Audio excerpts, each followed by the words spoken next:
Scum. Yeah, that's the name of the game, and it's coming out soon. This is the definitive pre-release guide. Watch this, and you'll learn a bit. Here's the trailer. Scum Season 2 is gearing up, with Tech One's most violent offenders on display in our award-winning survival broadcast. With over 3 times as many drones, viewers will enjoy the contestants' most intimate moments.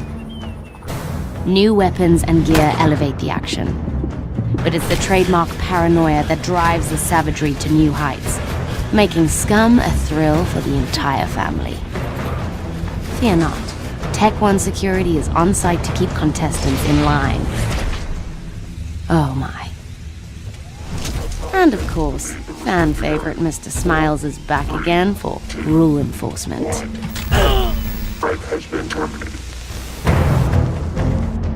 Scum, welcome to the next era in Supermax survival.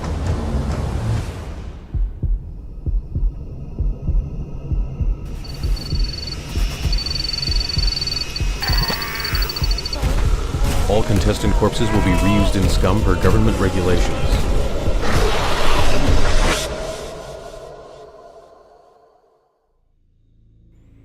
So this is Scum, and the next 10 minutes I'm going to talk to you about the game. If you don't know much about it, watch this video, and by the end of it you're going to have a pretty decent idea of what to expect when it is released.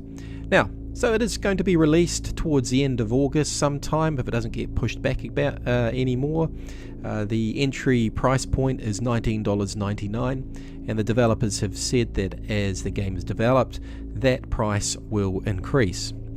It's a game that runs on the Unreal 4 engine, so we can probably expect pretty smooth graphics, pretty smooth animations.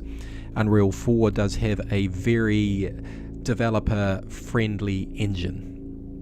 Now, it's mostly been described as a hardcore survival game, but let's be honest, after reading most of the articles, reading and watching various developer blogs, I would more describe this game as this. Yes, that's right, it's the Hunger Games. Well, sort of. It has a slightly darker twist than that, so to speak. Now, let's describe the Hunger Games, and that's going to tell you a little bit about what Scum is like. So in the Hunger Games, people are picked to enter an arena sort of landscape where they've got to survive both against the environment, I guess, but mostly against other players. It's a kill or be killed situation, one might say.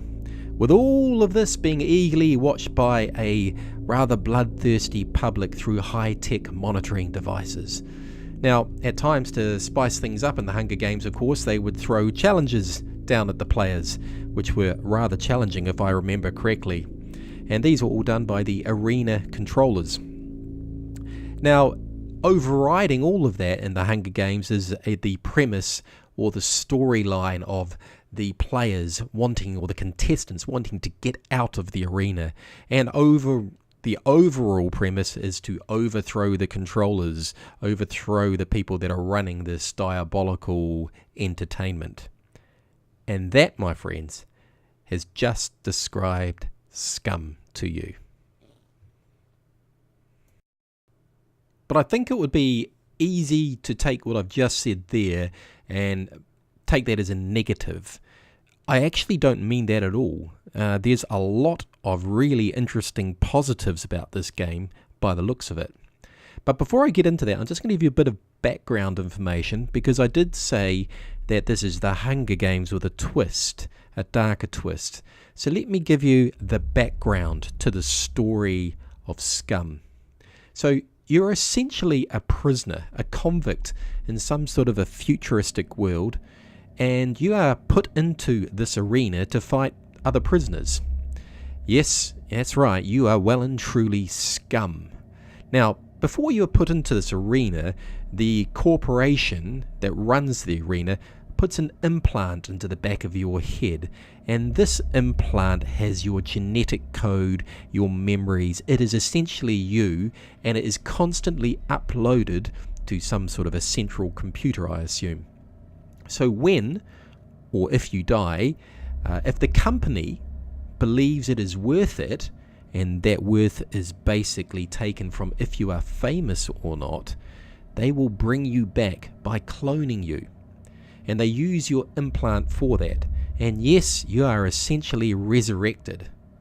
Now, this is one of the key points of this game. They don't do this for everyone.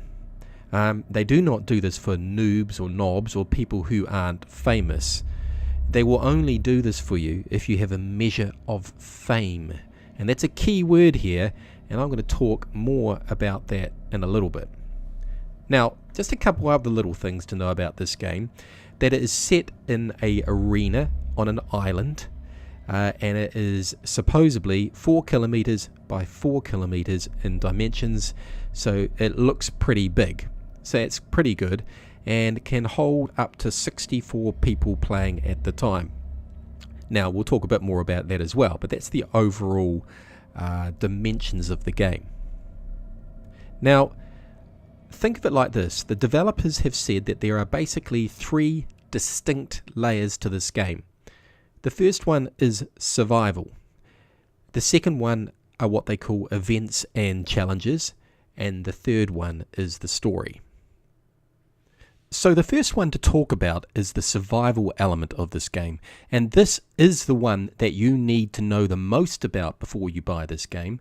And the reason for that is, as you can see on the screen here, from what I've seen, is this is pretty much what the developers have spent all their time developing and working on.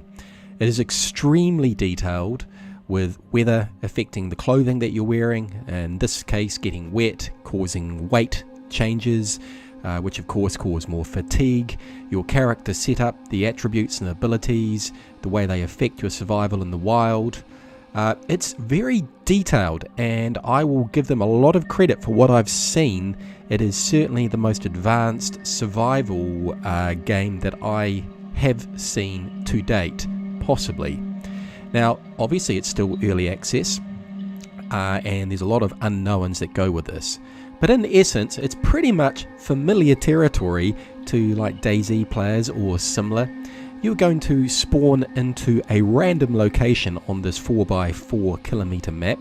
You can have minimal gear. You're going to have to wander around finding gear, looting gear, doing what you normally do in survival games, crafting things from the ground around you, chopping down trees, picking up stones, that sort of stuff. All the meanwhile trying to not get killed by other players. It's a pretty standard formula nowadays, but as I said, I'll give them credit. It looks highly advanced. So the reason I said that this is the one aspect of the game that you need to know the most about is because I'm pretty certain that when the game is released into early access on Steam shortly, it's almost all going to be just purely the survival element. I will be highly surprised if the events and challenges are very deeply embedded in the game, and if they are in the game, I think they're going to be pretty damn basic. And the reason I say that is because there's been no footage and no commentary by the developers on those whatsoever. And certainly the final layer, the story mode, is not going to be in place at all. It's just going to be a survival game for a while. So the next aspect of the game that the developers have been talking about is what we call events or challenges, or TV events, TV shows and TV challenges. And that's this part of the game which I referenced earlier on, where the arena controllers will create events within the world. We don't know too much about it, but it sounds like that as you are playing and doing your survival aspect of the game, that from time to time on the server or on the map that you're on, certain locations will be selected for challenges. The ones that we've heard a bit about are death matches, capture the flag, that sort of stuff. Now, the aspect of that is interesting is that while you are doing the challenges, you have access to better gear and better equipment. Now, we don't know too much about the intricacies of these things, but one aspect of it that is quite important is as you do events and challenges, of course, the audience is watching these things, and if you are successful in some shape or form, we don't have details on that either, is you get fame, and you get famous, and you get fame points by the sounds of it. and these points can later be traded in to basically resurrect your character. And when you resurrect your character, you keep all your skills and attributes. We don't know whether you keep your gear or your items. We don't have any conversation about that, but certainly you can bring your character back to life. So there will be an element that you are going to have to do some of these events and challenges to get your fame points up by the sound of it if you want to keep your character going. And that's about all we know about them. It's certainly an interesting aspect, and it's obviously being brought in to spice up the survival mode and also give a way for characters to be brought back. That was always one of the problems with DayZ, is hardcore games like that. Really interesting, but when you lost your character, you lost everything. And it wasn't very much fun for the vast majority of people. Now, the last one that the developers have talked about is the story of the game. This has been very vague, to say the least. But it does appear like there will be a third layer to the game, and that is the aspect of essentially removing your implant and being able to escape this world. I mean, what does it exactly mean when you escape the world, and what do you do, and how do you achieve it? What's the end goal? We don't really have much details on, but apparently at some point they are going to build that into the game. So I'll just leave you with some overall thoughts. Games like this really interest me because they have such appeal.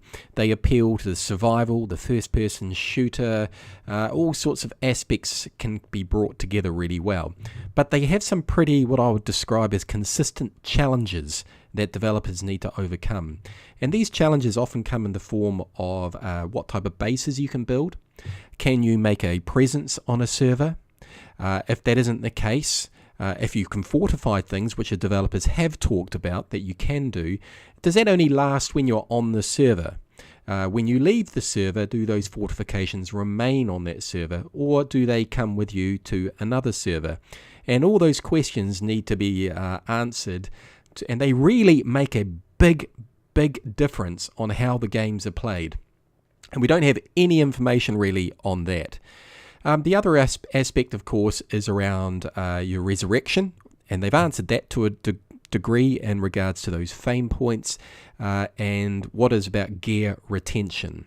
For example, I might die, get resurrected. Do I keep my gear? Are there safe zones? Do I have to go to these zones to pick up my gear? This type of thing.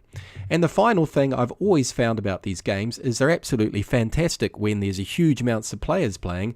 But let's just say in a few 3, 4, 5 months' time, when the shine starts to wane and these 64-person servers only have 10 people on them perhaps, how does that look? How's that going to work? Do you have to wait in a queue to get on a server? To join a server with a certain number of people?